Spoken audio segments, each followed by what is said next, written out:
Welcome to Threads of Sustainability, where you get to hear the passionate, informative, and engaging conversations of creatives, makers, manufacturers, and producers from all over the globe. We explore what sustainability can look like in the quilting, fiber, and textile world, and I'm your host, Bridget O'Flaherty, also known as the Sustainable Quilter. Welcome to another episode of Threads of Sustainability. I am your host, Bridget O'Flaherty, and this episode I've got an interesting guest, as I always do every week. Kathryn Swanson started a business kind of during COVID and ended up stumbling into this really beautiful community-oriented project where she is helping match people with their need to get rid of fabric and people who are wanting to purchase fabric. And she has turned this into really a bit of a community hub and a community business, and is doing really wonderful things with Swanson's fabrics. And it was really great to talk with her and get her perspective on the world of upcycling and fabrics that we have stashed and stored, and insights into what that world of business can be like for her. It was a really cool conversation, and I really hope that you enjoy it.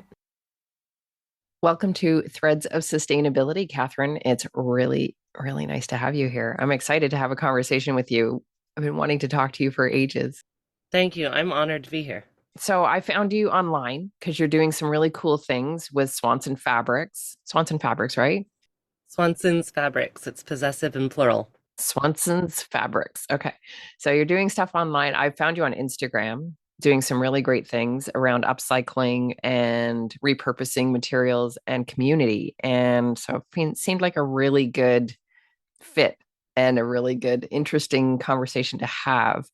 Let's start with a little bit of your background. How did you get from wherever you were to where you are now? I know that's a big, long question, but yeah, I mean, it's sort of, I came by it honestly. It sort of feels like everything led me to this in my life. I am the daughter of a costume designer. I grew up in the DC area. My mom was in the community theater, and she ran the costume shop at the local community college. And so I would go to work with her after school.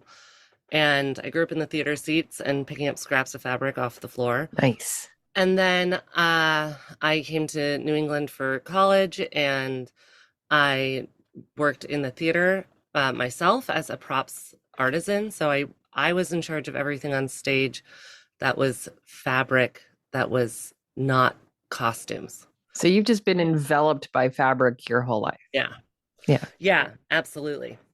And then I became a school teacher for 9 years, and went into lockdown with my first grade class in the pandemic. In a first grade class? I had 6 first graders. I had just me and a tiny little first grade class, which was actually really nice at that time. I wish every teacher had a 1-to-6 ratio.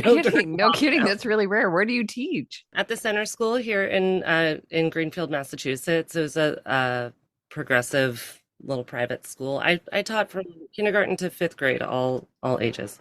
Nice. But at the time, I had put in my notice, and I was slated to get a job at the local public middle school that I was excited about. It was going to be a government job and have a pension.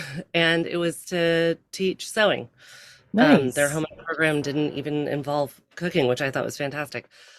And then when we went into lockdown, and the only thing anyone in the entire world needed to know was how to sew a mask, they cut the program, and I didn't have a job all of a sudden. So I turned on a dime, and I started Swanson's Fabrics, which was an idea that I had had for a really long time. What's the premise behind the idea? Like, well, what was this idea that you had percolating? Yeah, so in somewhere in that history, I also worked in the yarn industry. I worked at Webs, which is yarn.com, in the shipping department, and I worked at some yarn farms around here and ran like subscription yarn mailing businesses. So this wasn't my first time shipping fiber art supplies in the mail, actually. Now that I have a website, and I do that all the time. But basically, in all of my experience, tagging along with my mom as she dropped off projects at people's houses who were helping her, or seeing the donations that came into her community college costume shop because community members who were dealing with estates wouldn't know where to take all of the sewing supplies. And one idea was, well, donate it to the college. Then when I worked in the yarn industry, I just noticed what was going on, which was that all of us have way too much stuff at home. And that there is a really, I thought, unfortunate sort of shame about it. You know, people talk about their stashes in sort of like addiction terms, and they feel guilty about buying more stuff. Um, and what I saw was just that what was happening in my life is that I was on the receiving end of so many gifts as a school teacher who does fiber arts. People were just wanting to give me their leftover yarn, their leftover fabric, their leftover corks, whatever they had collections of Yeah. all the time because they wanted a safe space for it to go. And so I just had an intimate understanding of how much everyone has. And then also that what was missing was the outlet because I think it's perfectly reasonable to collect these things. And I could go on about that. But the next step is that you pass it on to the next generation. Hmm. And things like my job being cut in like a completely ironic moment in time, we've broken the chains of generational knowledge of these arts and these crafts. And what was very cool in that moment in the pandemic, I thought, was that it gave everyone a moment to stop, look around, and notice their position in the world. Sort of, we thought about supply chain, and the younger generation, especially, they were thinking about what are their capabilities? What can they do? And they sort of realized we don't know how to do a lot of stuff, and they're really Yeah. not happy about it. And Yeah. so there's a big appetite to learn. And so Swanson stepped in just to be like, hi, I'm here as a conduit. I will help get these materials from this generation to that generation, and we're going to take care of them along the way and understand them as they are.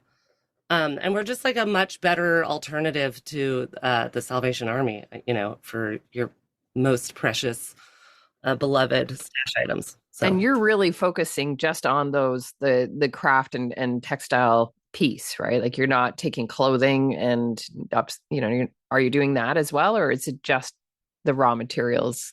yeah, if we don't take clothing. If we took clothing, we would just be mired. Yeah. It's Yeah. enough. We're really our supply issue, our supply chain issue is that there's so much coming in all the time. Right. We have to manage, and like that's the issue that we have at And so Swanson. how do you manage that? So you started this, you had this idea, you wanted to be a place to distribute materials to people who want it and need it, and maybe don't know they want it and need it, and from people who don't, who have whatever reasons they have for parting with those materials. So you wanted to do that. So how are you doing it? I'm sure that's changed over time, right? Yeah, it really has. So when I first started, I managed to get a storefront, a little 1,100 square foot storefront in my downtown here, and it was very nice. And we're just closing that now because we've expanded to a 4,500 square foot space that has room enough for both a large sorting room and a large storage room with shipping and receiving for our website because the website Okay. actually does take up physical space when you have to sort everything into bins and know where it is on the shelf. Right. And we have rooms for photography. And then in the front half of the building, we have space for sewing machines and tables and community gatherings because education is such a big part of this. But the answer is just with a lot of help. So our donations come in the door, and there is always just this giant mountain of bags and boxes and fabrics that need to be sorted between scrap pieces and yardages and notions. There's about 1 million categories. We're almost a year into this new space, and we still haven't labeled all of our shelves or figured out exactly where all the shelves need to be because there's just so much diversity of material, but things that do come up over and over again. And I have now 13 employees, and we have a real crew of volunteers, I guess you could say, people who hang out and help us and sort. And when you're working at Swanson's, whether you're an employee or if you're just helping out, you just get to take anything that you want. There's no limit on that. So That's appealing to people that are, we have a lot of folks in the neighborhood who it's like their deepest pleasure to come in, get the first look at everything that is coming in, and by helping out, they get to just take what they want. So Tell me a little bit about the folks that for I want to know about a little bit about both. Like first of all, the folks that are dropping off the materials. That I don't know about how you are dealing with the emotional side of all of that. But what like I had my mom passed away a number of years ago and she was a sewer and I got all her stuff. And it feels like this heavy burden of responsibility to figure out how to honor her life's worth of collection and what that can look like now for me, and try to balance all of that. It's been a task. I how do you folks deal with that, with people bringing in that kind of emotional attachment to all of that stuff? it's a huge part of it. There, I like to say we have two customers that we serve, and we serve the people who are buying supplies from us inexpensively and getting really nice things, and we serve the people whose stashes we are receiving by receiving. And I call us the no-kill shelter for your fiber stash. So I think a lot of the emotion is like very similar to an animal shelter, and us just proving to you that we are a sweet, safe, cuddly, trustworthy Right, space. we're going to take care of it. It's not Yeah, just we going to are get going to take shipped care of it. overseas. Yeah, to wherever, to some other place, going away. Right. Not sure where away is. Exactly. Like I really do wonder what happens at the big thrift stores when they get these donations because I don't see them in the store. Well, yeah, I think a lot of that. I was talking with somebody else recently, like only 30% of what goes into those thrift stores actually makes it on the floor. The rest gets shipped out to sorting spaces. And that's the clothing. Like with Yeah, the that's fiber just the code. stashes and just fabric, Yeah. I don't know what's happening. So what do? Well, when someone comes in with a donation, we thank them profusely. We look at a few things that they have and ooh and ah over them. I like to just throw in there like, what a beautiful poplin, or look at this beautiful, silk charmeuse or something. Just like, or Acknowledge the materials that are there. that's cruel work thread, and I know it. Just like to Yeah. show that this is a place where like, yeah, we really understand this stuff. And then the, if it's a person who is dropping off a family member's stash who has passed, I'm always sure to ask what that person's name is. I myself don't like to go through the things without knowing their name because it is like a intimate experience. You learn a lot about a person. Yeah. Oh, this person was really into quilting, or this person was a gadget head, or like this person, did a Yeah. lot of needlework. This person was clearly like sewing for the church. And then we always just say, is there anything here that we have that you might need? And when we have elders who come with large donations, what happens is they say, absolutely not. I'm trying to destash. I'm trying to downsize. I can't. And so I say, would you like to go over to the button bucket and choose the shiny button just to represent that you? And so I Nice. offer Have a a little shiny button. token. A token. Yeah. Yeah. But then also, like, we had a very, very sweet moment. I was really happy my mother-in-law was there to witness it, and she teared up. But there was a man who was dropping off his wife's stash, and she had passed 2 years ago. It had gone through the appropriate life cycle. So her friends had come to go through it. Then the church sewing group had come to go through it, and then he was just left with the rest for 2 years until someone gave him a flyer for our space.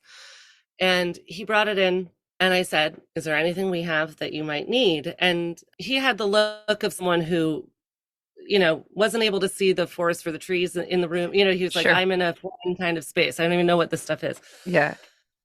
And he said, no, I don't think so. And I said, do you have anything that you might need mended? Anything you need repaired? Because there are a lot of us here and we know how to do that stuff. And he said, oh my God, really? I have some pants I really could use some help with.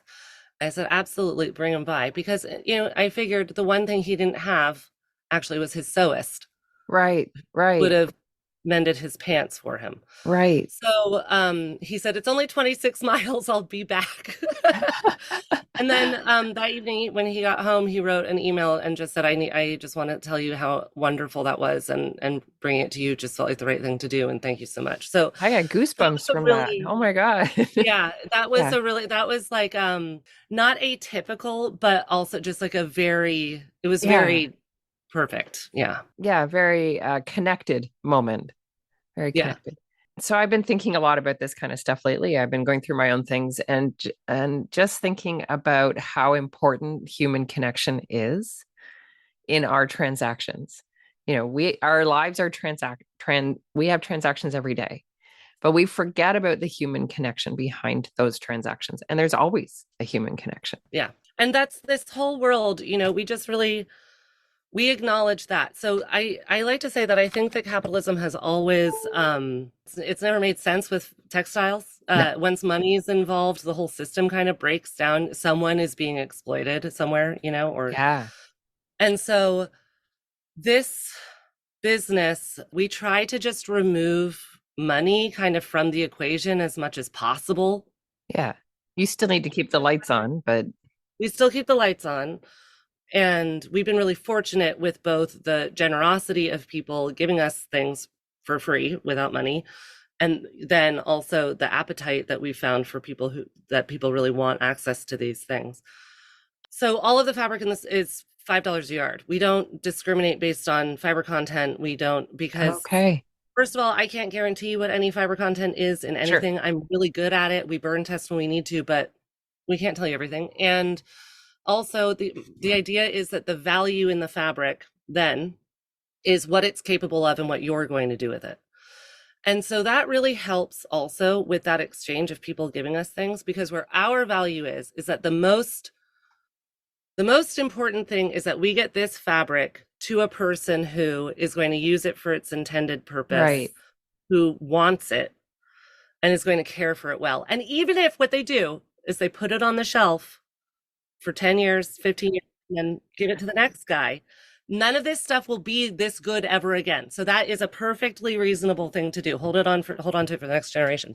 So when you're building a sailboat, you don't need silk gauze. You need a canvas, and so we want to get the canvas to you. And I say I can't find the right fabric for every person's project, but I can find a person who has a project in mind for every fabric that I am given. Right. Right. That's fair. And that's my Yeah. job really, I'm more a shepherd of the fabrics.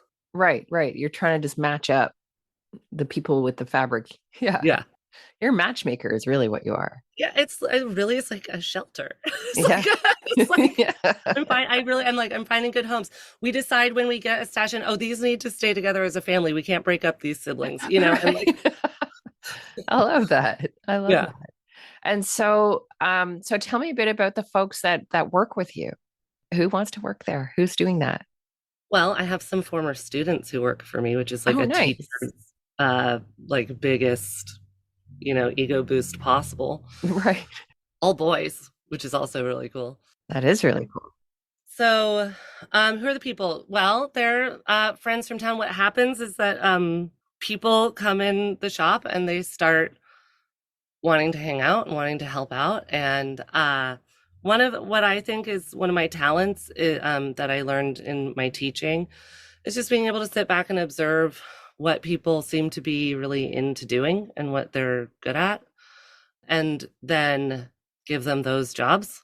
Because I find that when you give people jobs that they're interested in and feel good at, that they tend to do a really good job at them. Sure, of course. And so over time, I've just like amassed a crew. I have some younger kids who were coming in to just sew at the place, who then started working around and taking on more and more and more and more and more responsibility. And I then really I just have the biggest coup is that I got my friend Marlene to come work with me, and she worked in restaurants all over town, but she's like one of the best workers in the county.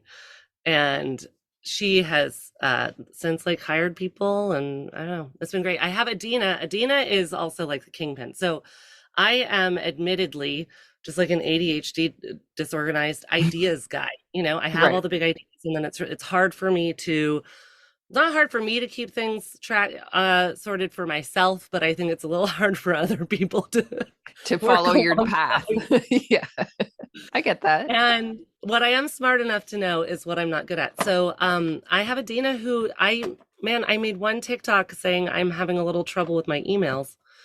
And she commented and said, maybe I can help. And I said, I saw that comment and I said, okay. And we met over Zoom. She lives in Toledo, Ohio. But now she handles, I mean, honestly, she's sick this week, which is like part of like why I'm Right. less organized. And she handles all of my scheduling and all of the emails that were really bogging me down at that time. I reached a point where I said I can't do this alone anymore. And that's been life-changing. So a really beautiful thing that has happened over the past 3 years is I've managed to just amass a crew of people who are all better at stuff that I'm bad at. Well, that's good. Yeah. Well, and they all have this link around the your mission and this idea of saving these textiles for the next generations and for the next people who need them. That's why they're there, right? I mean, they also love you, but there's this attraction to the textiles, right? Hey everyone, it's Bridget, the Sustainable Quilter.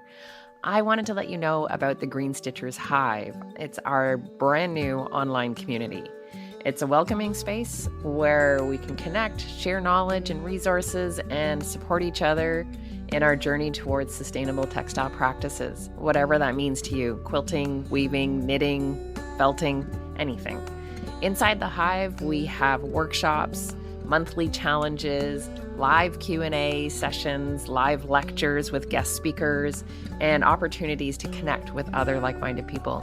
You can access the Green Stitchers Hive on my website at bridgetoflaherty.com. Can't wait to see you there. They are, yeah, everyone's into the textiles. And in fact, my boyfriend is he's basically like running the place with me a little bit now too. He's helping out a lot. And he's learned almost every he can identify almost every kind of fabric and in just the Nice. last year and a half because he's become really interested in it. But I was thinking about this, like a lot of there's a dual mission happening on Okay. the ground in my business, which is that also a lot of the reason why a lot of my people like working with me, I think, is just that we are really trying to have the nicest, most humane, relaxed, good feeling work environment that we can possibly Okay. have. And so I think, and there's something about being in fabric. What I love about fabric is, and this world, is that there are no emergencies. There's all of this human exchange, all of this human interaction Yeah. that's happening that's really deeply valuable and emotional. Yeah. And there's a whole lot of stimulation because of the fabric and the newness every day that's coming in and excitement. And I think that yes, it's all because of the fabric, but there's so many benefits in this job Yeah. that you leave work every day, yeah, feeling like I did really good for the community. I did good for my world. I had a really nice time.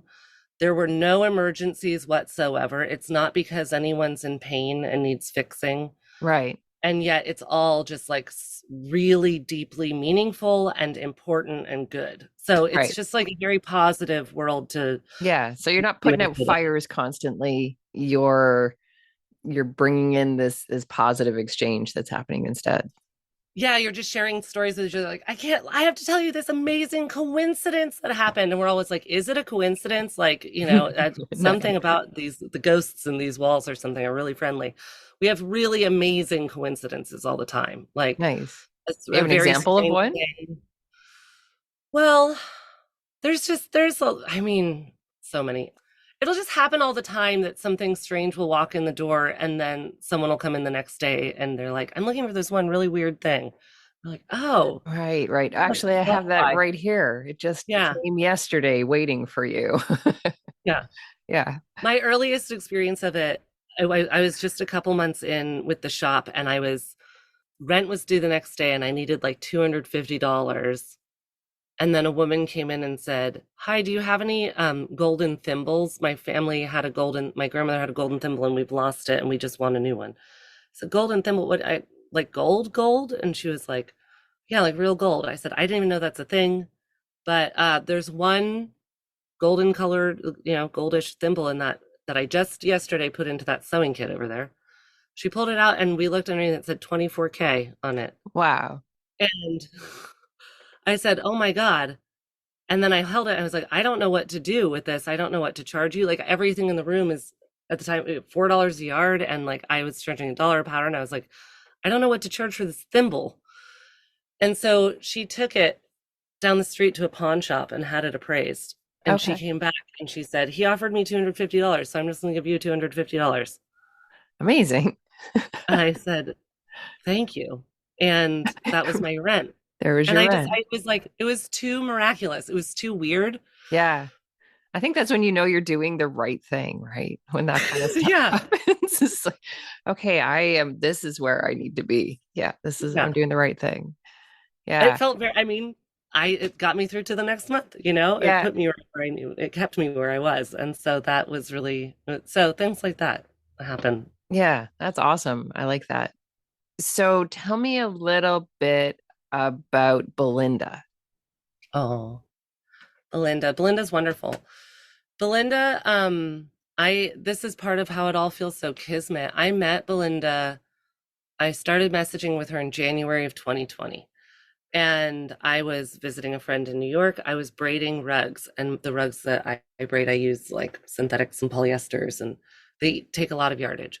I was buying bed sheets from the Salvation Army, but I knew about the stashes of the world, and I figured I could probably find a whole lot of fabric easily on Facebook Marketplace. So while I was in New York, I just cast a net. I was like, I'm in a major metropolitan area. And I found Belinda, who had these incredible photos of her basement just filled floor to ceiling with bolts of Wow. fabric. And so I got in touch with her. And in February, I drove down to her house in my little Mazda 5 minivan and with my son and filled up my car. She only charged me $100 because I was a school teacher, filled it up with flat bolts that I was taking home to braid rugs with, which I subsequently sewed a lot of masks with. There are a lot of cottons involved. But anyway, so that's how I'd met her. And when I drove away from her house, I was just overwhelmed and inspired. And I thought, this is incredible. I can't believe how much fabric I just saw in this woman's basement. Her mother had been a dressmaker, and she had a weekend habit of going to the discount stores in New York and New Jersey and buying by the bolt. Right. And so she had really collected a lot. When I met Belinda, she told me that people on Facebook Marketplace had been really rude to her. They didn't believe her. They thought she was messing around. They were weird to her. And I said, "Well, I believed you. Absolutely, I believed you." So I drove away just thinking like, "Oh my gosh, that is so much. And how could I get my hands on the rest of it? And what could we do with it? And what would it cost me?" And then the pandemic hit. And I lost that job. I took my first stimulus check and I sent her a pod because we couldn't travel we couldn't have Right. interstate travel. So I used the stimulus check and I got a pod and I sent it to her house. And then she filled it up with a crew of people and had it shipped up to me. And I had three tag sales, we call them in New England, yard sales, and raised enough money to be able to get the storefront. And she allowed me to take on a debt with her. I was paying her for that fabric for the next like 6 months or so, Nice. a little bit at a time. And since then I've gone back 4 times and she's cleaned out the house. And her mom passed a year into the process. She was Okay. alive at the beginning, Arnetta. And I just went to Belinda's retirement party and she's managed to clean out the house. And now she's moving to North Carolina to be with her daughters in retirement and Nice. to get some farmland. And she's really, really happy. And when I drove away from her house that first time, I thought, oh my gosh, this woman, she's going to end up paying someone thousands of dollars To to take throw this this away. and it'll be thrown out. Yeah. And that's the legacy that her mom left her. And like, it's all so valuable, but it's just not in the right format. Well, and how do you find, like, that was one of the things that I struggled with is how do you find the people who could be interested in whatever it is you have, right? Like I was left a library of antiquarian books. I'm not a collector. I like books, sure, but I like, beach books. Like I'm gonna read them and get like this. And not that I don't like I don't appreciate what those books were, but I didn't know how to get rid of books. I didn't know who to talk to, and it can be really overwhelming. I had over 1,500 books that I had to figure out, what do I do with these books? So I can imagine the overwhelm for Belinda, that like, what do I do with this fabric? It's it feels like too much. It feels like too much. Well, and she was nearing retirement. I mean, it took a Yeah. lot of energy Yeah. It was to physical manage her stuff, stuff. right? Moving that kind of Oh my material. gosh, I got so strong in the first year. I got so strong. I mean, one Rubbermaid bin of fabric is 50 or 60 pounds. Right. And I had a big haul that I got from Washington, D.C. that was all bins like that. And I weighed the truck, it was 7,500 pounds. And I Oh and my I God. moved it with help. I think I moved all those bins probably 4 or 5 times. Oh my gosh. And I just, I was like, this is great. I always, whenever I'm walking through the building with a big heavy thing, I say, CrossFit, CrossFit. That's what this is all about. And I'm working out. So I want to go back in that story that you were talking about there with Belinda. You talked about your rag rugs. Tell me about that. Like, are you teach that now, right? Yeah, so I do braided in rug making, which is different than the traditional wool braided rugs where you braid first and then sew the strands together. Right. These ones, the braid, it's a four or more strand braid, and you braid it into itself as you go. So it builds the rug as you go, and it's nice. You don't ever have a UFO. But it's also, it lends itself to slippery polyesters. Those are the better fabrics for it because they can pull through easily and there's less friction. And it's a beautiful way to encapsulate fabrics that you want to keep out of the landfill, but you don't want to wear next to your skin.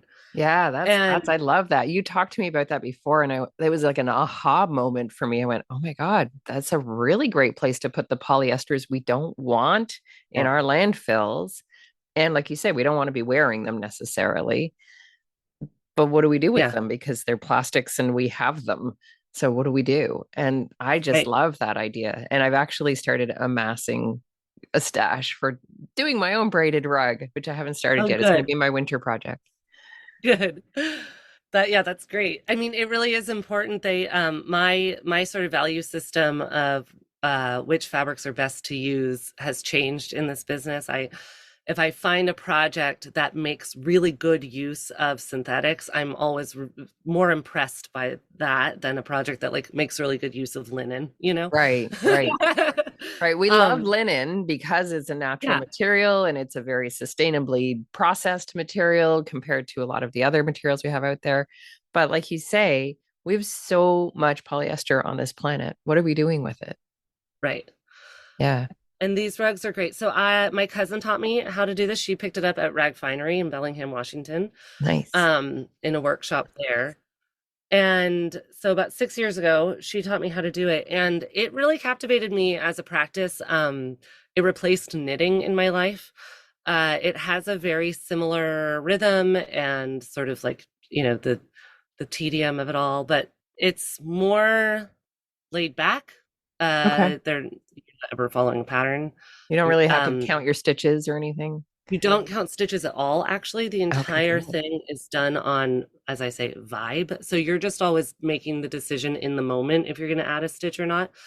And that's really nice because by design, it has to be a flexible craft because it's meant to absorb anything and everything that's around you. And it's great. You can mix knits and wovens. You can Okay. mix anything into a rug that you want. Sometimes I've put like velvet in a rug just because it's like fun and cheeky to do. Yeah. So they are always beautiful. Every household needs one. They're a great gift. You don't have a UFO. It's just done when you're done. If you get tired of it, you just end it, and then you have a rug that big, and you can find a spot Right. for a rug that big. Right. Um, and I have just found endless enjoyment personally, like my crafting brain, in the sort of math of it all, of like the color work, and oh, if you have 6 strands, you can get this kind of pattern. If you do this, you can do that. And you can also take it 3-dimensional. There's just a lot you can do with it. So I have been passionate about it myself, and I was sharing it on Instagram, and then I started teaching it and just got a huge response. I've taught it over Zoom over 90 times to just hundreds of people, Amazing. and I've done workshops, and it's really caught on for people. It hits a lot of high points, I think. So how would people take a class with you? So right now I'm on sabbatical from teaching Okay. live, Okay. except at my store. I'm doing a few in-person sessions, but I have a pre-recorded video, which Okay. is great and has chapters and you can click through, and that's on my website. Okay. And what I'm working on right now is my 201 video, which is color, shape, and form, and I get into being able to make square and rectangular rugs Ooh, and things that you can do with 3-dimensional and with colors. So that is what I'm working towards, getting that video out, and so I'm taking a little break from my live teaching. nice, nice. And so you're teaching other stuff at your new space, right?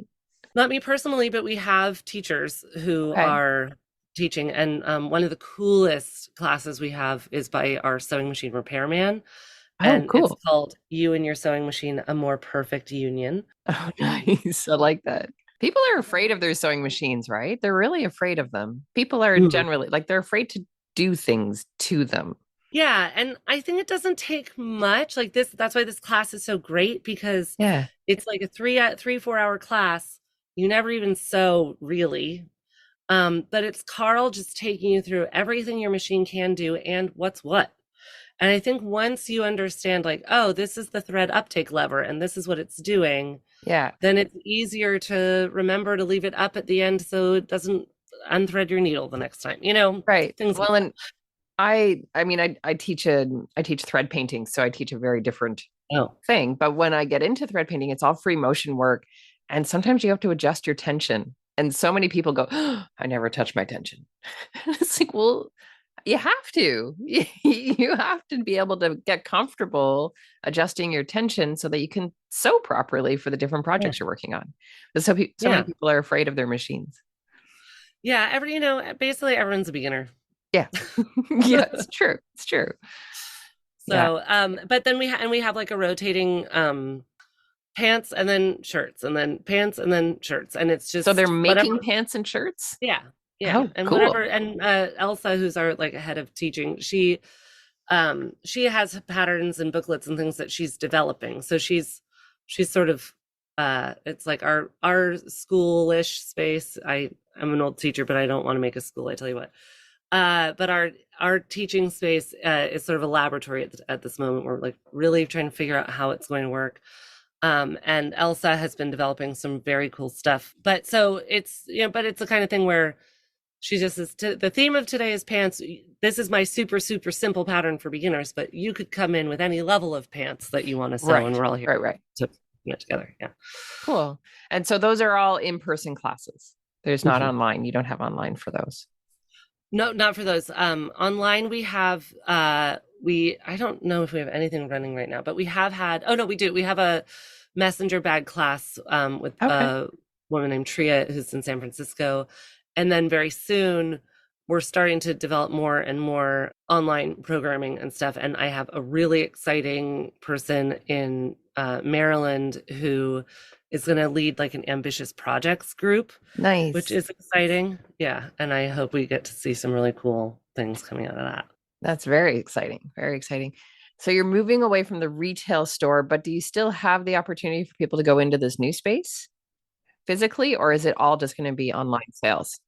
Yeah. It's at the store, dare I say it had become like sort of redundant. I mean, it's a half hour or a half mile, sorry, half mile down the road. It's not far. And everyone always makes two stops. You can't tell a sewist there's another fabric store a half mile down the road and have them not Right, which check it has way out. more fabric in it. Yeah, yeah. Yeah, that was never my concern. I was like, they'll always go to both places.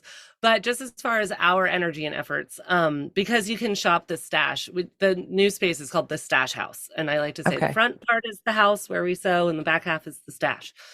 And you can shop the stash. So it just means that a corner of the stash is going to get a little bit glossier and a little bit more beautiful, like our little storefront. And we're going to move the spirit of it over. But it was sort of it was a little bit the same thing happening in two places. Right. So they can still come and shop in person there.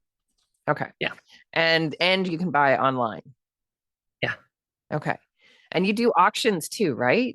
So yeah, so the way that we sell online is that we have a weekly drop on our website that goes to the public on Thursdays. But if you're a member of Swanson's, which is $25 a month, you get to see everything first on Wednesday nights, and you get a 20% discount. And then on top of that, I have been doing auctions on Whatnot. So this is new. This is new for me with our flat pricing and all of this. It was a big leap for me to take to allow some things to go to auction, which means that they do go to the highest bidder. Right. And that was me sort of doing we got to keep the lights on like compromise in my pure system of flat pricing. And it's been really fun. It's actually been there's an emotional part of it, which is for the staff. It's become our staff picks show. Okay. So it helps all of us avoid taking too much home, because if we really fall in love with something, we can say, oh, just put it on Whatnot, so that at least it's held in high esteem. It's getting its time, its glory. Yes. Yeah. I think this could bring us this could be worth a little bit more, And that's been really fun. We have a weekly show that's the best of Swanson. So it's really our staff picks. It's the best that comes in. And then this afternoon, I'm hosting my first ever thematized show, which is our goth show. A big portion of our audience on Whatnot has been like goth moms. And so I told them I would put a whole show together for them. Amazing. And we'll be doing more things like that in the future. And I anticipate that it could lead into us doing some kind of like estate type stuff for people. But okay. It's been really delightful. We have a pretty regular crew of people who come and hang out in the chat and participate in the auctions every week, and everyone's having a lot of fun. And what's very cool is with the live interaction, people get to type in and say what their idea is for the piece that they just bought. And okay, good. Nice. And we've started a hashtag on Instagram for people to share. It's Swanson Seamsters. And it's nice. For people to share what they've made with things, because they've seen each other buy them and they want to know. And cool. That's awesome. Yeah. So it's still creating community. Yeah. Oh, absolutely. Yeah. It's awesome. been really, that's been surprising to me. I didn't realize when I got into it that, and I should have, that it's the fiber arts, it's the fabric community. They're going to create community wherever they are. Yeah, no, I agree. I think so. Very much so. I think that textiles have this very ancestral links for so many people, where like you don't even realize when you're walking through a space and you reach out and you touch the fabric, you don't even know you're doing it. You just have to, like it's just and it somehow just kind of makes you go, oh yeah, I'm good. There's this moment of just beauty in touching things like that. And that's I find that for a lot of people. Yeah. Yeah. It's captivating stuff. It really strikes deep. It does strike deep. And I think that it's very healthy for people to be connecting with textiles. I think it's really healthy. I think we need it. Well, you literally do. I mean, you're touching fabric from the minute you're born to the moment you die. Yeah. Yeah. And if you're in the shower, there's a washcloth and a curtain. Yeah. We're really interacting with it all the time. And it is, if you go back 200 years, it's really hard to make fabric, before industrialization. And if you figure every family needs to be clothed, every family has a couple people in it that are, I think, born ready to be into this stuff. Yeah. And the instinct is, if you see a really good piece of it, you are like, that is useful. I want to hold on to that and save that. I'm going to save it. I'm not sure what I'm doing with it yet, but I know what I want. I know I want it. Yeah. And it's unfortunately, it's useful at any size. So if it's 10 yards of upholstery, great, you can cover a couch. And if it's a scrap this big, it's a great patch, Yeah. So it's always worth hanging on to. Yeah, it's true. It's true. You can make the excuse. Yes. I have a few excuses over on my shelves right now. Yeah. Things that I'm going to do at some point in time. I ended up inheriting, just people, similar situation. When people hear your textiles and you do things like that, they suddenly say, "Hey, do you want this bag of stuff from my mother-in-law or my aunt or whatever?" So I've got this big bag of linens, like linen tablecloths and placemats and napkins, and I don't know what I'm doing with them yet. But like the tablecloths and stuff, that they're bigger pieces, so it's a little easier for me to imagine how I might use them because I do quilting. But the smaller pieces, the napkins, the handkerchiefs, that kind of stuff, is they're just so pretty. And I don't know, I haven't formulated what I'm doing with them yet, but I can't part with them quite yet. Those fabrics in particular, I think, are the best example of like, it will never be this nice again. Yeah, And it's so pretty. those fabrics have always also been stored the best, which Yeah. is really nice. Yeah. Yeah, it's true. It's true. I want to thank you so much for talking with me. We have to pull this to an end because we're going to run out of time. On nobody wants to listen. Well, maybe they do want to listen to us talk for 2 hours, but I think we're going to try and pull it together. Tell us where folks can find you. Okay, thanks. But well, first of all, just this has been really nice, and thank you so much. Awesome. They can find me at swansonsfabrics.com, and I'm on Instagram and TikTok at swansonsfabrics. And I think those are just the best places. Awesome. We'll put that into the Yep. show notes as well.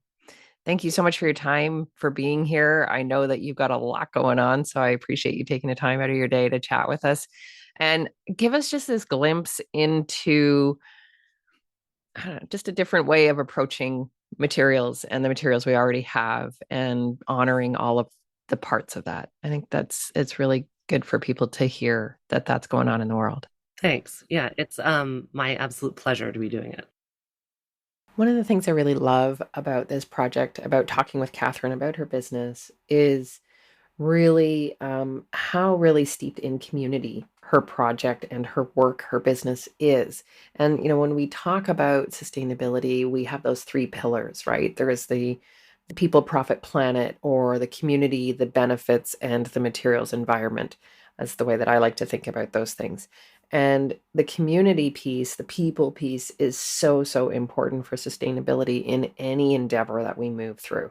And Kathryn really, really has that be at the forefront of what she's wanting to do. She's bringing people together. She's sharing knowledge, giving them a space for creativity, giving a space for exchanging of energies. And it's just such a beautiful thing that she's doing. And I think it's so, so important to acknowledge these businesses that are working really, really hard, not only to be upcycling and keeping textile waste out of landfills, but also they're really working hard to bring community together. And this is one of the big key things and key takeaways that I see from Swanson's Fabrics. I think it's pretty awesome. Anyway, I hope you've enjoyed this episode, and I look forward to connecting with you again on the next one. Thank you so much for joining me and listening to Threads of Sustainability. I really appreciate all the support that I've received over the last year. If you're interested in supporting the podcast, you can do that in a couple of different ways. You can go over to my website and you can buy me a cuppa, and that helps keep the lights on here. You can also follow, and share the podcast with people that you know that might be interested. If you're interested in joining a community where we talk about all the different kinds of things around sustainability and share projects and share our journeys with each other, you can join the Green Stitchers Hive. You can follow me on Instagram. I'm on Facebook. You can send me an email. I'd love to hear from you and hear what you think about the podcast. Have a great day.